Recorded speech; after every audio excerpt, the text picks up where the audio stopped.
কারণ গ্রামের সবাই জানতে পেরেছিল এনবি হলো একজন খ্রিস্টান ধর্মের অনুসারী। এজন্য গ্রামের সবাই এনবি আর তার স্ত্রীকে মেরে ফেলতে চায়।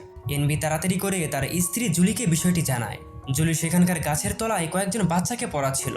এনবি এখানে জুলিকে বলে, গ্রামবাসীরা আমাদের মারার জন্য এগিয়ে আসছে, আমাদের তাড়াতাড়ি করে এখান থেকে পালাতে হবে। এরপর এনবি আর জুলি তাদের সবকিছু ফেলে রেখে গাড়িতে করে এখান থেকে পালিয়ে যায়। আসলে গ্রামবাসীরা এতদিন জানতো না তারা দুইজন খ্রিস্টান ধর্মের অনুসারী ছিল। হয়তো গ্রামের ভিতর কেউ তাদের নামে সবাইকে মিথ্যা কথা রটিয়েছে, যার ফলে গ্রামের সবাই ধর্মের নাম করে এনবি আর জুলিকে মারার কথা চিন্তা করছিল। এদিকে এনবি তার স্ত্রী জুলিকে নিয়ে কয়েক কিলোমিটার দূরের ছোট একটি বিমানবন্দরে চলে আসে।